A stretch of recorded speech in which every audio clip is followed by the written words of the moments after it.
Turn right at the top of the Merry Bells car park. The building here was the stables to the Merry Bells, but its use as a temperance hotel ceased in 1932, so its purpose in 1950 is unknown.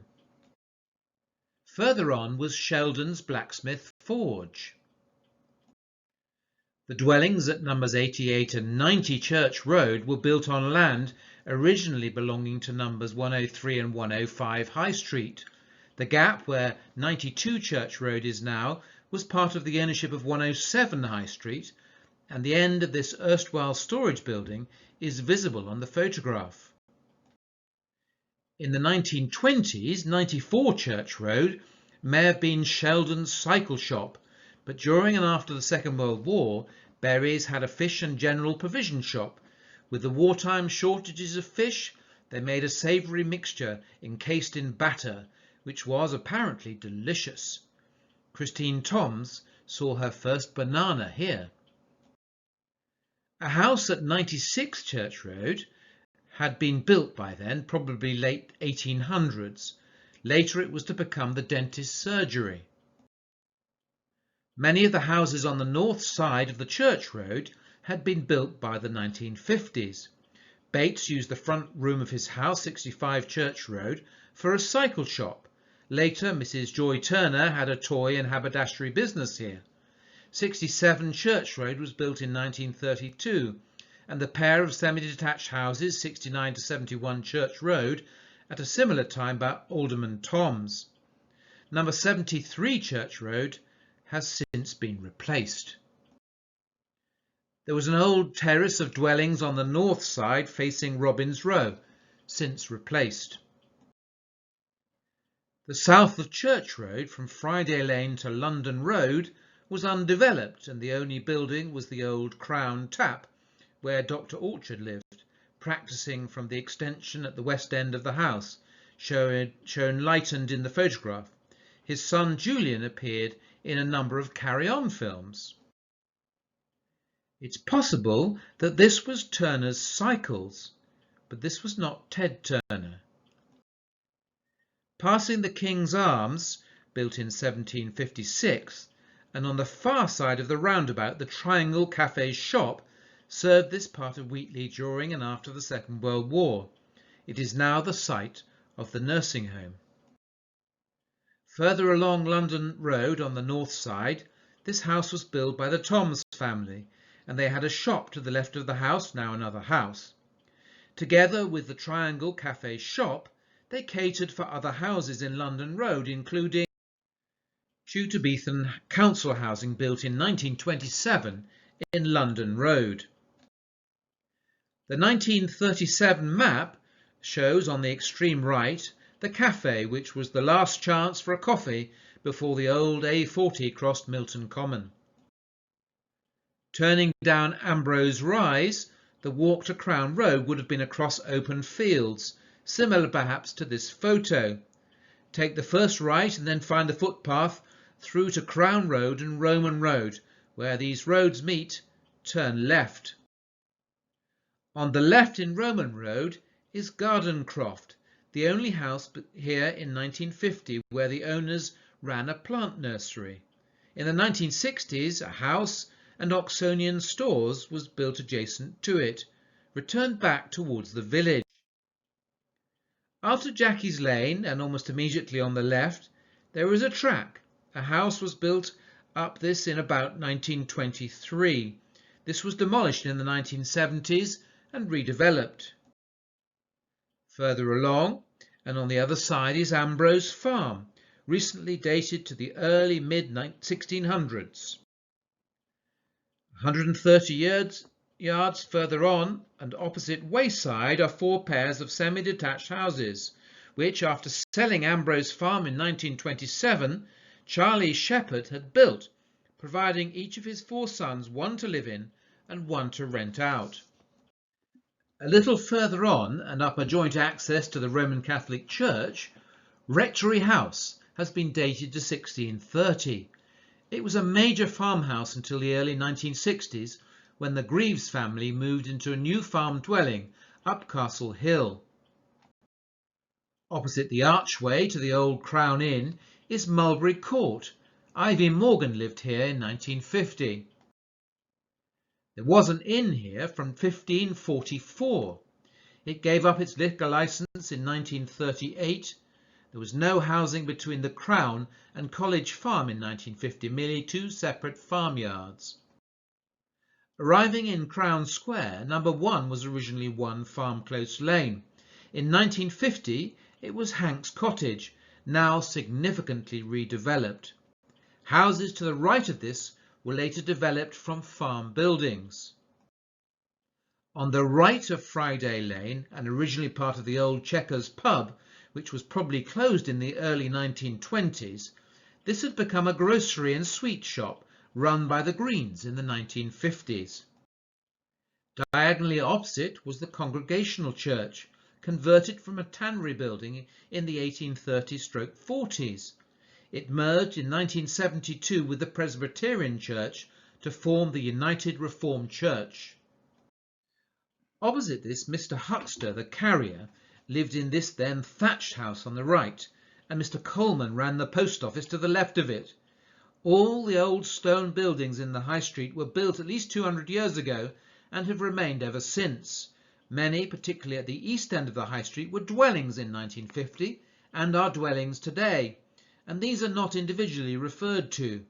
Any that were in commercial use in 1950 and have been developed further or are now houses are detailed in the next slides. More recent additions are also pointed out.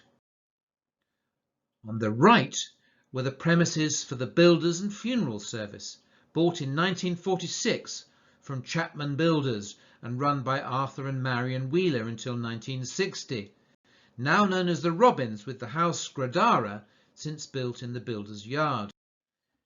This was Harris Stores, run by Gilbert Harris. The garden on the left was developed and a branch of Barclays Bank was built. The bank has since been replaced by the post office and shop. Opposite the Merry Bells, White's Butchers had been here, but it had been closed by 1945. Ted Turner's shop in 1950 was originally single-storey. The upper floor was added in the 1970s. This extract from the 1910 map shows the large garden in blue, on which the shops were built in 1967. The White Hart was rebuilt after a fire in the 1820s. Here it is in the 1940s. It was closed in 1999 and is now Cinnamon's restaurant. A pair of semi-detached houses were built here in the 1930s. As the Bell Inn, this closed in 1862 due to a loan default. The facade to Bell Lane was then rebuilt in brick, and this was painted yellow in the 1950 period or earlier, when the premises were used as a betting office. Established as a general store in 1866, it was run after World War II by Evan and Edith Bax, who also sold second-hand clothes. Len Hughes sold antiques here, now vacant.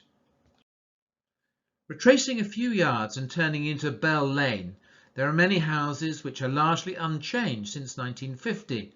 Beyond number 9 was access to the infant school, which has been run by Miss Wren, and it remained here until the 1980s. The building has since been converted to a house in Wren Close. On this site at the top of Bell Lane, Cullums incorporated a forge known as Hathaway's. In Station Road, this pub/hotel was built soon after the railway came through Wheatley. It was demolished in 2018, and the housing it now incorrectly named the sidings, as the railway was at a much lower level. The rail passenger service ceased in 1963. Seen behind the train, this served the furniture business in High Wycombe. Walking back through the Memorial Garden to the High Street was not possible in 1950, as the original memorial stood in an enclosed space close to the High Street entrance. Back into High Street, the Naish cycle business was at 63 High Street, shown on the left.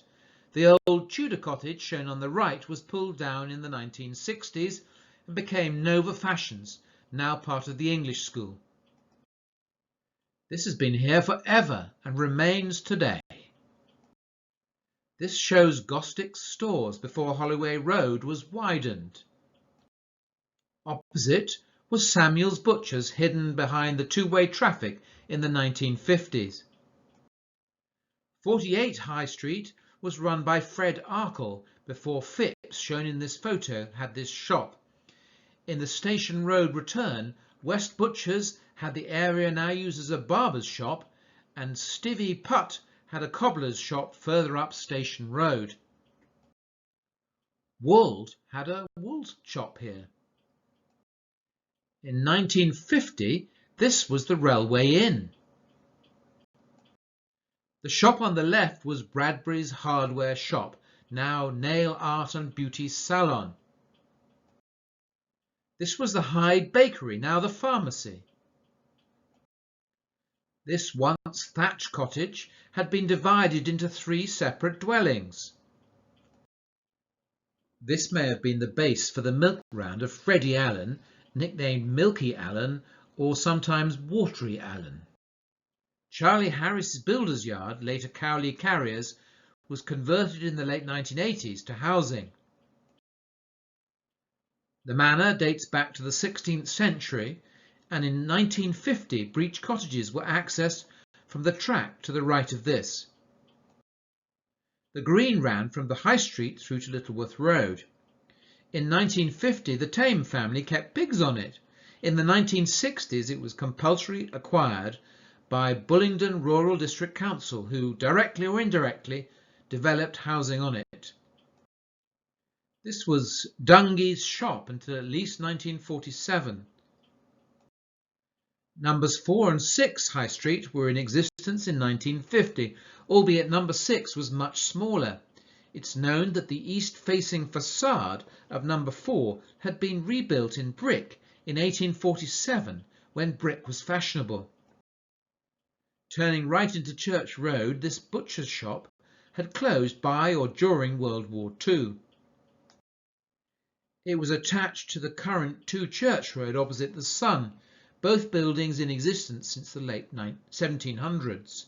The remaining south side of this part of Church Road, other than 60 Church Road, Dodd's Bakery, and 66 Church Road, was mostly storage buildings in the same ownership as their High Street frontages. This old building was an exception, as it was by then the Granary Mission Hall, later Granary Church, as shown in the photo, now residential. This was built in 1834 to keep agricultural rioters overnight before their court appearance next day.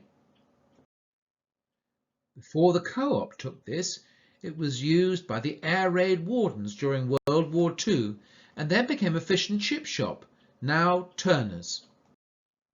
Looking up Holloway Road, this was the fire station from 1947 to 1981.